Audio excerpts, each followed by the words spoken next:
Hey everyone, and welcome to the channel. Recently, I've been having this idea going around in my head about endings of series and how important the ending to a series is overall. In the not so distant past, I was the kind of person where the ending of a series deeply impacted how I felt about the series overall, to the point where if the ending wasn't good, I just kind of forgot about all of the positives of the series and just kind of chopped it up to being bad because of the ending specifically. Now, part of that is just makes sense, right? That's the natural progression of a series, is the ending. We're building towards a specific moment, a conflict, something. We're building towards something very specific, whether that be the showdown with the bad guy we've been waiting 1,000 episodes to watch, or something like that. Whether the couple you've always wanted to get together gets together. Does everybody get a happily ever after or not? I have always had this desire deep down to know what happens to everybody, and not just immediately after the fact, but I've also always kind of been a fan of seeing, like the epilogue, like 10 years later, 20 years later, knowing that everyone is still happy for a really long time, not even necessarily happy, but just what happened to them after the story was always something I was really, really keen on knowing. Basically what I'm saying is I was not along for the journey. I was there only for the destination. But recently that's changed.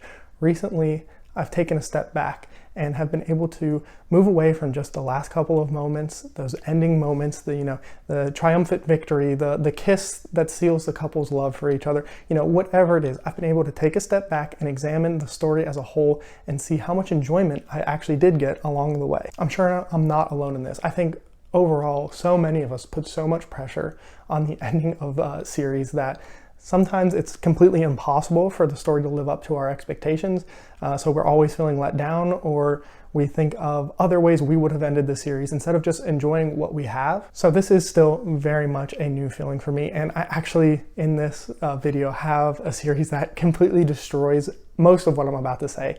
So it's kind of a fun duality that I'm still dealing with personally. So please let me know down in the comments if you are like me now, where the ending to series don't matter as much, that the ending to series are overrated, we put too much weight on them, or are you still the person who feels like the ending is the most important part of a series? I'd love to just kind of see what people's general thoughts on that are. Now, I mentioned that this is a new feeling for me, and this was actually a feeling that a series gave to me, and that series is Vagabond by Takehiko Inoue. I know I massacred the first name, but I think I got the last name right. But if you don't know, this is actually a manga series, and we follow the rise to fame of the famous, real life famous Japanese samurai Miyamoto Musashi. Now, I will say this example is a little bit of a cop-out, and I say that because we kind of get an ending to Vagabond. If you don't know, the author has been on hiatus, I think, since 2015, but what we did get an art gallery that kind of shows the very, very end, like the last few moments of what this series could have been. And I say it's a cop-out because, it's kind of an ending, but I promise, where we leave off in the story is, we're building to some really big conflicts. There's so much that I would have liked to have seen. There are interactions that I would have liked. There are character stories that do not get resolved whatsoever. So while we kind of get an ending, we don't. But this is the series that completely changed my mind. And part of it is because we did get an ending. But in general, I have the feeling that if I never get another chapter of Vagabond, that's okay. I'm so happy with the story I got to read and experience.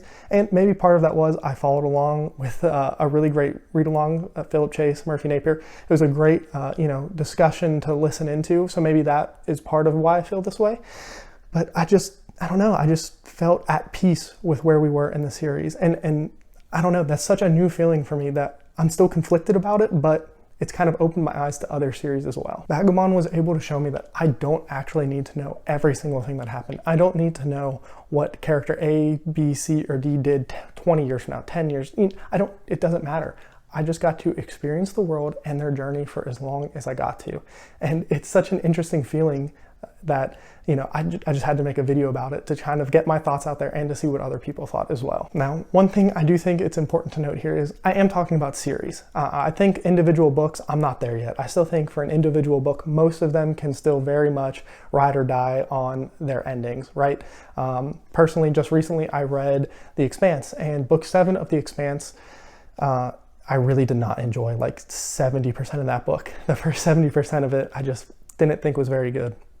But the ending, that last 30% of that individual book was so fantastic that it kind of carried that whole story for me.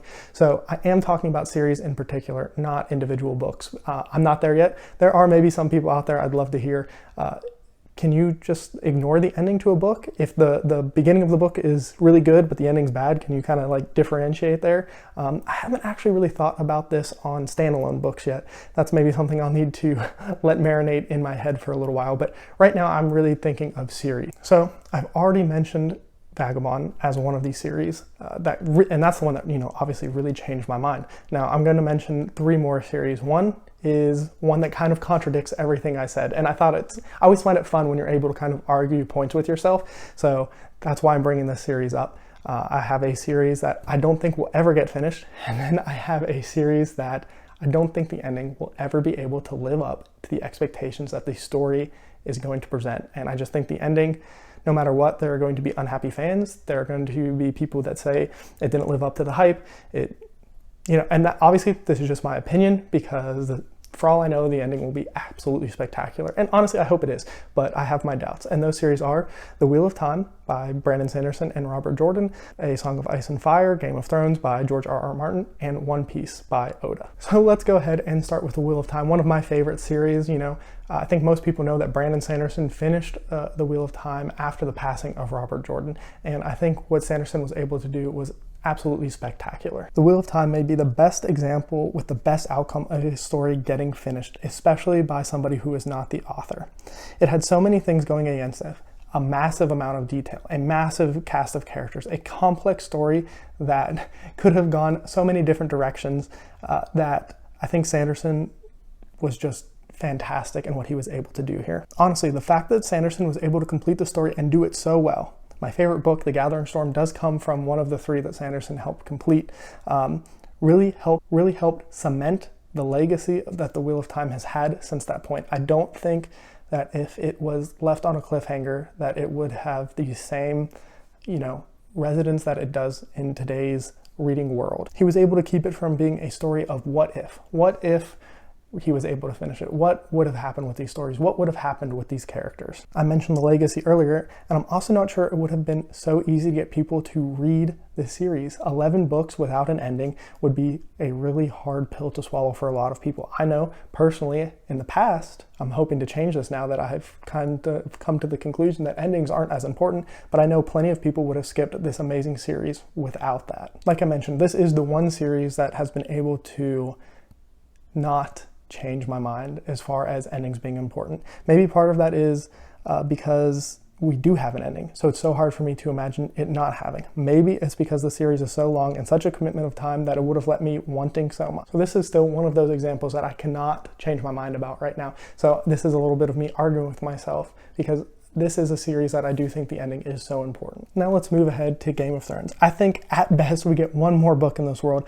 I do not think we will ever get the ending, and honestly, I'm okay with it. I don't know why I'm so okay with it with this story and not The Wheel of Time. And this is also a super long and expansive story. Maybe it's because of the TV show. I'm willing to admit that. I'm willing to admit that we kind of got an ending, but I am a firm believer that the TV show and the book ending would be very different. Obviously, there are characters that are missing in the TV show, whole plot points that were just created or left out in the TV show. So to me, it's not the same. Another thought I've had about this is that I have so many theories that I love about this series, and I've been able to do many deep dives, watching YouTube videos, lore videos, all kinds of things that have kind of helped me create my own ending. But the real reason I think I'm so okay with not getting an ending is because I love this series so much. I get so much enjoyment out of it. I don't even care if I don't get an ending, which is a crazy thing to say, because normally if you enjoy something this much, you just want more. I really think I just got enough of it. I'm thankful for what we have, and I don't care if we don't get anything else. And it's interesting that I don't feel the same way about The Wheel of Time, because I think if I had to rank those 2 series, I would actually have The Wheel of Time above it. But maybe the resolutions we get from some of the books in A Song of Ice and Fire just resonate better. Maybe it's because it's been so long since I've read it. I have a bigger gap between that than when I finished The Wheel of Time. So those are a few different factors there. The last series I wanted to mention is One Piece. I'm still very new to this series, but I'm not immune to all of the hype and how popular it is, especially in the online sphere. And with how popular it is, I just have a hard time believing the ending will make the whole fan base happy. I hope it does. I hope I'm wrong and that everyone loves the ending. I personally believe that when a series gets to this scale and love that One Piece has, it's so hard to get the ending correct. nearly impossible. I guess if anybody do it, it can be Oda. But the point I'm actually trying to make here is that even if the ending of One Piece is a 6 out of 10 instead of a 9, a 10 out of 10, the journey will still be worth it. That love you have for a series that is probably going to be over 1,700 manga chapters long is still great. It's still worth all of that time you dedicated to it, all the merch you bought, if you watch the anime, everything about it is still worth it, even if you don't enjoy the ending. So overall, what I've come down to is that I think endings, specifically when we're talking about series, I'm still not sure how I feel about individual books wise, but I think we put way too much pressure and endings are overrated. Caring so much about them just isn't worth our time, especially worrying about series getting finished and stuff like that. I think just enjoying them for what we have and what we've gotten is more than worth it. I'm gonna go ahead and cut this video off here. I'm sure some of this sounds like the ramblings of a madman. I don't think I made my point as clearly as I wanted to, but I wanted to, kind of explain this through a couple different stories and everything. Thanks for sticking around for this much of the video. Definitely leave a comment down below about your thoughts on endings, how important they are. Do you feel differently like I do with different series that having endings matters and other ones it doesn't? It's a really interesting concept that I'm still trying to kind of figure out for myself. But as always, have a good one.